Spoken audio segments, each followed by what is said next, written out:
And now, KozMatt presents WrestleMania Night 2 highlights. What's up, guys? Welcome back to another episode of KozMatt's Wrestling Recap. Let's get right into WrestleMania Night 2. Kind of a shit show. What did you think, sir?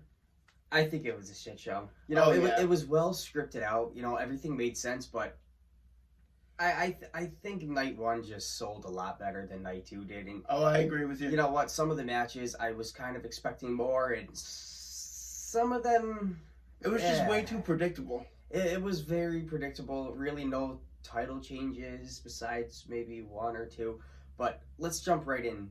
Triple H opening WrestleMania, welcoming us to the show of shows, laying his boots in the middle of the ring, saying, "Are you ready, WrestleMania?" That got me pumped. I was hoping for a good show, and a good show indeed. Props to Triple H. You know what? I give him a pat on the back and a round of applause. Well-deserved, man. He's a legend of the business, and props to him for being able to put his boots down in the ring. Much deserved, and certainly a future Hall of Famer. Speaking of much deserved, a much deserved win for our next competitors. RK Bro versus the Street Profits versus the Alpha Academy. High energy match. This crowd was certainly hyped. I honestly think that WrestleMania Night 1, the crowd was a little bit more hot, but Night 2, they were also very, very hot. Similar attendance, but the match does... It sold. Randy tags in, hitting an RKO onto Gable midair for a huge win to retain those tag team championships. Street Profits celebrate with RK Bro with their red solo cups in hand, and then allowing Gable Steveson to come in the ring, who is ringside, taking a little sip. Before he takes a sip, actually, Chad Gable takes it and slaps the red solo cup out of Gable Stevenson's hand. Gable Steveson suplexes Chad Gable, walking up the ramp with the Street Profits and the still tag team champs, RK Bro. Looking good, man. Gable Steveson looks like he needs to be hitting the gym a little bit harder, but you know what? I'm happy to see what the future holds for that young star.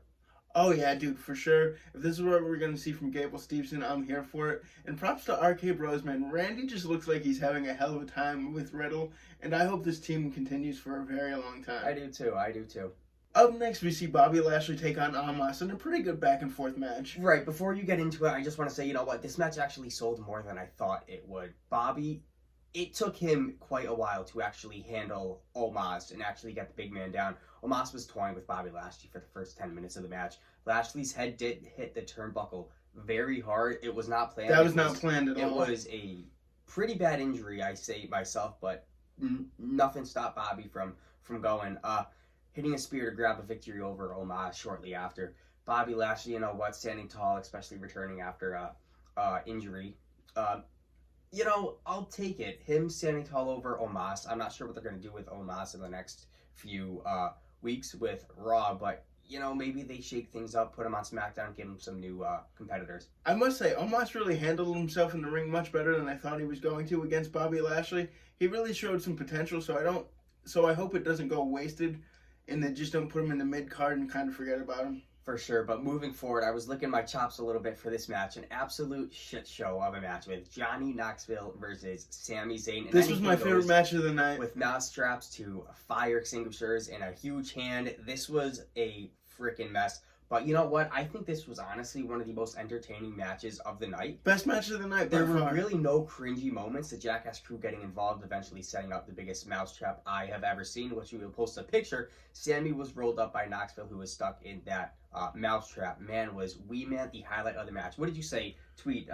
Hashtag sign Wee Man. Yep. I'm telling you right now. Yep, I dug it. Next up, we had our much-anticipated Fatal 4-Way Women's Tag Team Championship match. You could tell I'm being facetious because I didn't give a shit. Banks and Naomi out first. Sasha Banks rolling up in a beautiful green Lamborghini. Followed by Naomi, then Natalya and Shayna Baszler, then Queen Zelina and Carmella, who are the current tag team champs, and then followed by Rhea Ripley and Liv Morgan. This was a great match for the Bucks. Better than actually expected, and they didn't hype it up that much.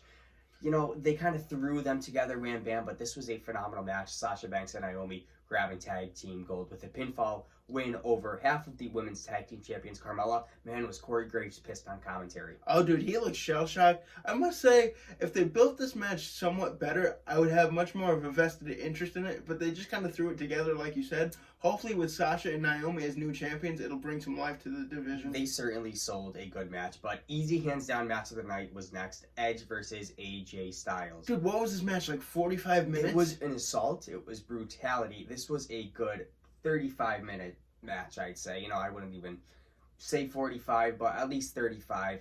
After AJ hitting a hard suplex onto Edge on the hardest part of the ring outside, Edge was fading. Both men just gave it their freaking all. Dude, they're both in their mid-40s. I don't know how they kept it going. Edge just stayed in that match somehow, and AJ goes for a forearm as Damian Priest is shown up on the corner of our screen, allowing Edge to hit a spear onto a distracted AJ Styles, who goes for a phenomenal forearm in midair.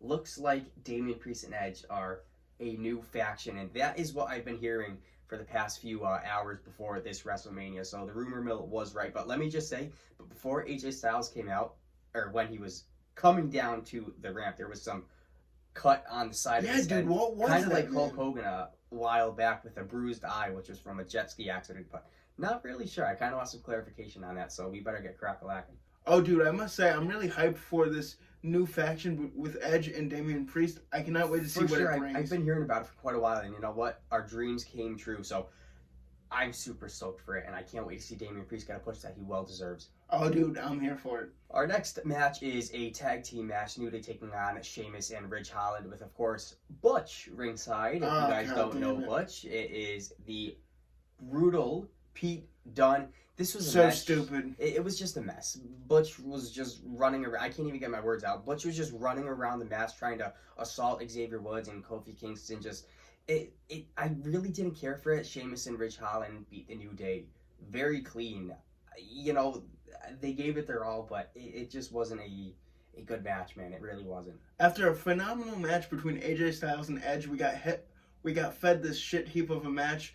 This was a match that was meant for SmackDown, certainly not WrestleMania, and it got me really pissed off. I think it was a match meant for Raw, to be honest with you. SmackDown sells better matches, but let's move next. The next segment, I really didn't care for it, but we're going to talk about the match at hand. Vince McMahon is out at the ring introducing a former Universal Champion, Austin Theory, who he self-proclaims, who is then followed by Pat McAfee. This was incredible, great athleticism by McAfee himself. Vince was ringside for the match, so I could tell there was goosebumps on both Pat and Austin Theory's got to show up for the boss. Chest on there, but Pat jumps on the top rope and does a beautiful backflip after Theory pushes him off. So that was a great spot, one of the best spots of the night. Austin goes for A-Town Down or whatever his finisher is called, but Pat reverses with a surprise move to put away Austin Theory. And then the shit show just continues. Get into it, man. Ah, man, okay. So I'm going to read my bullet points kind of quickly here, but I took some notes during all this, but Pat was poking fun at Vince after the match, right? So Vince takes his suit off and marches in the ring. A ref walks down to the ring after Vince McMahon demands a ref. Roy's head Vince. Theory attacks Pat from behind, and then the match finally starts. Vince just does clothesline after clothesline onto Pat McAfee. Austin Theory trips Pat from outside of the ring as Pat went to attack Vince, who's inside the ring. Vince was just toying with Pat McAfee at this point. At this point, I was just like, all right, what the hell's going on? It's kind of lasting a little too long. Like, let's get to Can we talk about that kick that Vince McMahon tried that absolutely gives Vince a Dallas Cowboys football.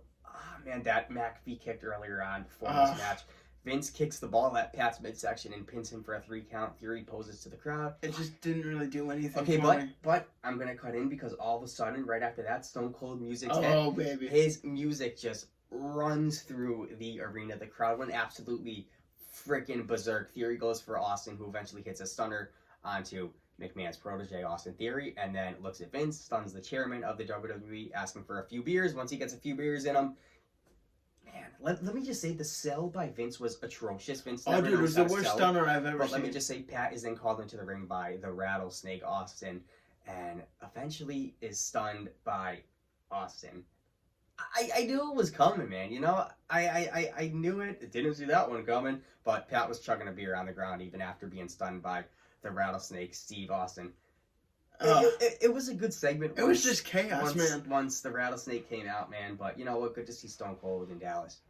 Oh, dude, my favorite part of this segment had to be Michael Cole on commentary absolutely going bullshit for his partner and best friend, Pat McAfee. Alright, folks, it's time to hit our main event, and as you can tell by our faces, we were not very enthused by this match. Let me pull down the microphone really quickly. God, so, it's Paul Heyman who, introduces Roman Reigns, and as the ring announcer is about to introduce Brock Lesnar takes the mic, introduces himself, match gets underway. Paul Heyman kind of, toys around with Brock Lesnar. Just the same shit that we've seen over and over again. Brock Lesnar's put through a barricade ringside by Roman Reigns, and then back in the ring we get spear, Superman punch.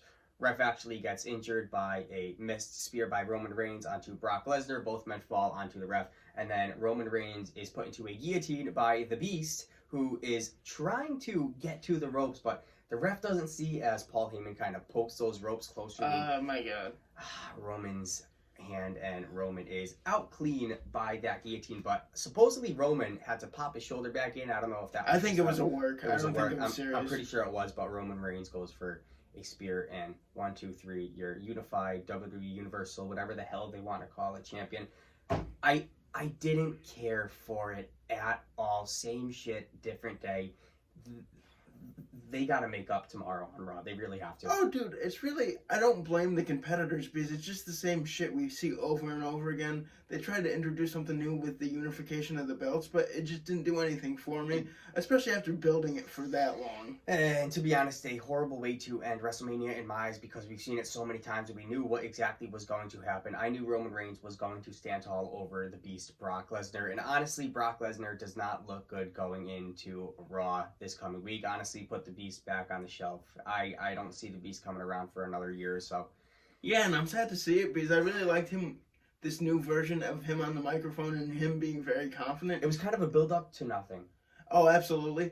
Well, guys, that's it for WrestleMania Night 1 and Night 2. Let us know what you thought about the show. Let us know what your favorite night was. Ours was certainly Night 1. Night 1. Cody Rhodes back. For sure. Oh, man. Cannot wait for Monday Night Raw. It's going to be a barn burner. To see him kick ass. Oh, dude, we're going to have a recap for you guys on Tuesday. Make sure you like, comment, and subscribe. Thanks for supporting all these videos. I think we put out 8 this week. So absolutely like crazy. But we will stay posted with you guys. Thanks for riding with us, and peace out. Peace. Come on and fight back.